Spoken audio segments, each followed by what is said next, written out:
పాత్రికేయ మిత్రులందరికీ నా హృదయపూర్వక నమస్కారం. మంగళగిరి నియోజకవర్గం చాలా ముఖ్యమైన నియోజకవర్గం. ఎందుకంటే మన ప్రత్యర్థి తెలుగుదేశం పార్టీ నుంచి పోటీ చేస్తున్నది స్వయాన మాజీ ముఖ్యమంత్రి చంద్రబాబు నాయుడు గారి కుమారుడు లోకేష్. కాబట్టి గతంలో ఈ యొక్క నియోజకవర్గంలో మన ప్రజలందరూ కూడా లోకేష్ ని ఓడించడం జరిగింది. వైఎస్ఆర్ కాంగ్రెస్ పార్టీ అభ్యర్థిని గెలిపించడం జరిగింది. అదే రకంగా భవిష్యత్తులో కూడా మనం వైఎస్ఆర్ కాంగ్రెస్ పార్టీ మన అభ్యర్థిని గెలిపించుకోవాల్సినటువంటి బాధ్యత మన అందరి మీద కూడా ఉంటుంది. దీంట్లో భాగంగా నేను ఒక 3-4 ప్రశ్నలు నేను సంధించదలుచుకున్నా. మొట్టమొదటిది, మీకు స్థానికుడిగా మీ యొక్క శాసనసభ్యుడు మీకు కావాలనా, లేకుంటే హైదరాబాద్ లో నివసించేటటువంటి వ్యక్తి మీకు శాసనసభ్యుడిగా మీరు ఎన్నుకోదలుచుకున్నారా అన్నటువంటిది మొదటి ప్రశ్న. రెండవ ప్రశ్న, ఎవరైనా కూడా తనని తాను ఎవరైనా కూడా ముఖ్యమంత్రిగా చేసుకోవాల్సినటువంటి బాధ్యత మనందరి మీద ఉంటుంది. ఈ నియోజకవర్గంలో బీసీకి, ముఖ్యంగా వీవర్స్ కమ్యూనిటీకి మనం ఈ యొక్క సీటు కేటాయించడం అన్నటువంటిది బహుశా చరిత్రలోనే ఇది ఇంతకు ముందు గతంలో ఎన్నడూ జరగలేదు. మీ అందరినీ కూడా నేను ఒకటే కోరుకుంటున్నాను, మీకు అగ్రవర్ణాలకు చెందినటువంటి ఒక వ్యక్తి మీ శాసనసభ్యుడిగా మీరు కావాలనుకుంటున్నారా, లేక బీసీకి సంబంధించి వీవర్స్ కమ్యూనిటీకి బీసీకి సంబంధించినటువంటి వ్యక్తి, వెనుకబడిన కులాలకు సంబంధించినటువంటి వ్యక్తి మీ యొక్క శాసనసభ్యుడు కావాలనుకుంటున్నారా అన్నటువంటి విషయాన్ని మీరే తెలుసుకోవాలి అనుకుంటున్నాను. రెండవ అంశం, ఈ యొక్క నియోజకవర్గంలో 24 గంటలు 365 రోజులు ఈ నియోజకవర్గంలో నివసించేటటువంటి వ్యక్తి మీకు శాసనసభ్యుడు కావాలన్నా, హైదరాబాద్ లో నివసించేటటువంటి వ్యక్తి మీకు శాసనసభ్యుడు కావాలన్నా అన్నటువంటి విషయాన్ని ఈ యొక్క నియోజకవర్గ ప్రజలు నిర్ణయించుకోవాలి. రెండవది, ఎవరైనా కూడా ఒక సమస్య వచ్చి ఆ సమస్యని మీ శాసనసభ్యుడి దృష్టికి తీసుకురావాలనంటే 6 నెలలు వెయిట్ చేసి హైదరాబాద్కు వెళ్ళి కలిసి మీ సమస్యను వివరించి పరిష్కారం కోరుకోవాలన్నా, లేకుంటే ఇక్కడే ఉన్నటువంటి మీ యొక్క శాసనసభ్యుడు మీకు కావాలన్నా అన్నటువంటి విషయాన్ని మీరు నిర్ణయించుకోవాల్సి ఉంటుంది. ఇక మూడవ అంశం, ఎవరైనా కూడా, ఏ శాసనసభ్యుడైనా కూడా తన్ను తాను మూర్ఖుడిగా ఎవరు ప్రకటించుకోరు. ఒక వ్యక్తి మూర్ఖుడా కాదా అన్నటువంటిది ప్రజలు నిర్ణయిస్తారు. కానీ తెలుగుదేశం పార్టీ అభ్యర్థి తన్ను తాను మూర్ఖుడిగా అభివర్ణించుకున్నటువంటి ఒక వ్యక్తి మీకు శాసనసభ్యుడు కావాలన్నా, నిజంగా మీకు మీ యొక్క సేవలు అందించేటటువంటి వ్యక్తి మీకు శాసనసభ్యుడు కావాలన్నా అన్నటువంటి విషయాన్ని మీరు తెలుసుకోవాల్సి ఉంటుంది. ఇక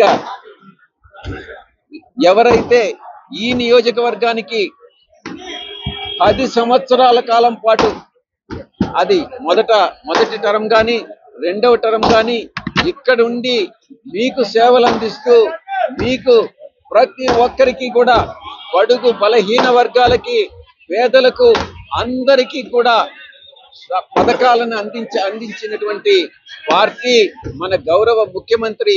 మీరు తిరిగి ఎన్నుకుంటే మీకు భవిష్యత్తు కూడా బంగారు భవిష్యత్తు ఉంటుందన్నటువంటి విషయాన్ని మీకు తెలియజేసుకుంటా ఉన్నాను. ఇక రోడ్లు మనం మరమ్మత్తు చేయించాలని ఇప్పుడే నిర్ణయించుకున్నాం. దుగ్గిరాల కానీ, మంగళగిరి కానీ, తాడేపల్లి కానీ అన్నిటిల్లో కూడా రోడ్డు మరమ్మతుల కార్యక్రమం పూర్తి చేసేటటువంటి బాధ్యత ఆర్కే గారు తీసుకుంటారు. ఇక డ్రైనేజ్ కెనాల్స్ ఎక్కడెక్కడైతే ఉన్నాయో ఓపెన్ డ్రైనేజీ వాటినన్నింటినీ కూడా కాలువలు కట్టించేటటువంటి బాధ్యత ఆర్కే గారు తీసుకుంటారు. మరొక అంశం, ఈ యొక్క మంగళగిరి నియోజకవర్గ ప్రజలకు మాత్రమే, యువతకు మాత్రమే ప్రత్యేకంగా ఒక క్రికెట్ ని, వైఎస్ఆర్ కప్ పేరుతో ఒక క్రికెట్ టోర్నమెంట్ ని ఏర్పాటు చేయడం జరుగుతుంది.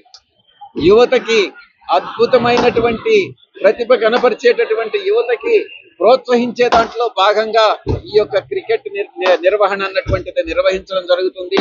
అది ఆర్కే గారు ఆ బాధ్యతలు తీసుకుంటారు.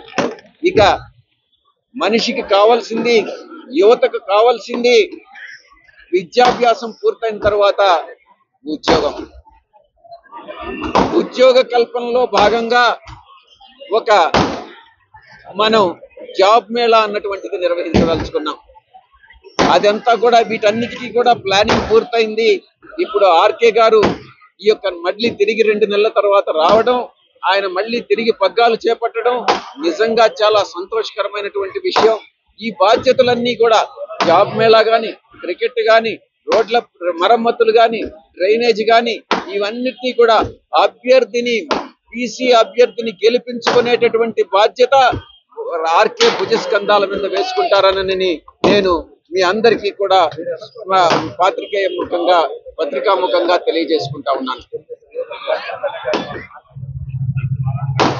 చివరిగా నా యొక్క కోరిక, విన్నపం, గత 5 సంవత్సరాల్లో ఇంచుమించుగా 86% మంది ప్రజలకి ఏదో ఒక రకంగా పథకాలను అందించి లబ్ధి చేకూర్చి తలసరి ఆదాయం పెంచినటువంటి ఘనత మన జగన్మోహన్ రెడ్డి గారిది. ఏ ఒక్కరిని కూడా వైఎస్ఆర్ కాంగ్రెస్ పార్టీ పోగొట్టుకోదలుచుకోలేదు. మా ప్రయత్నం అంతా కూడా మేము చేశాం. కేపీ గారిని కానీ, జయలక్ష్మి గారు కానీ, సురేష్ గారిని కానీ ప్రతి ఒక్కరిని కూడా నిలుపుకోవాలనే ప్రయత్నం చేయడం జరిగింది. అందరం కూడా కలిసికట్టుగా పనిచేస్తాం. అందరినీ కలుపుకొని పోయేటటువంటి ప్రయత్నం చేస్తాం. ఈ యొక్క నియోజకవర్గాన్ని 3వసారి కైవసం చేసుకునేటటువంటి ప్రయత్నం తప్పకుండా చేస్తాం. సార్, ఈరోజు షర్మిల గారు ధర్నా చేశారు మన నియోజకవర్గంలో. నిరుద్యోగ సమస్యను పరిష్కరించాలి. అలాగే జగన్ గారి మీద చాలా ఆరోపణలు చేశారు. వైఎస్ గారి ఆశయాలు నెరవేర్చలేదని. వైఎస్ఆర్ కాంగ్రెస్ పార్టీ ఎవరికి లబ్ధి చేకూర్చింది? ముఖ్యంగా బడుగు బలహీన వర్గాలకి, వెనుకబడిన వర్గాలకి, ఎస్సీలకి, ఎస్టీలకి, మైనారిటీస్కి, ఎవరైతే ఆర్థికంగా, రాజకీయంగా, సామాజికంగా సమాజంలో వెనుకబడి ఉన్నటువంటి వర్గాలకి ఏ రకంగా చెయ్యి అందించి పైకి తీసుకొచ్చి మిగతా సామాజిక వర్గాలకి సమాంతరంగా అభివృద్ధి చెందేలా చేసిందన్నటువంటిది అందరికీ, ఆంధ్ర రాష్ట్ర ప్రజలందరికీ కూడా తెలుసు. కాబట్టి దాని గురించి ప్రత్యేకంగా ప్రస్తావించాల్సినటువంటి అవసరం లేదు. ప్రజలందరూ కూడా గమనిస్తూనే ఉన్నారు. కాంగ్రెస్ పార్టీ చేసినటువంటి ద్రోహం, Indian national Congress party Sonia Gandhi ఆధ్వర్యంలో, రాహుల్ గాంధీ ఆధ్వర్యంలో చేసినటువంటి, ఆంధ్ర రాష్ట్రానికి చేసినటువంటి ద్రోహం గతంలో ఎవ్వరు కూడా స్వాతంత్రం వచ్చిన తర్వాత చేయలేదు. ఆంధ్ర రాష్ట్ర ప్రజలు ఆ రాష్ట్రానికి కాంగ్రెస్ పార్టీ చేసినటువంటి ద్రోహాన్ని ఈ యొక్క జన్మలో మరిచిపోరు, వచ్చే జన్మలో కూడా మరిచిపోరు. కాంగ్రెస్ పార్టీ అన్నటువంటిది చరిత్ర పుటల్లోకి వెళ్ళిపోయింది అన్నటువంటి విషయాన్ని నేను తెలియజేస్తా ఉన్నాను. Thank you.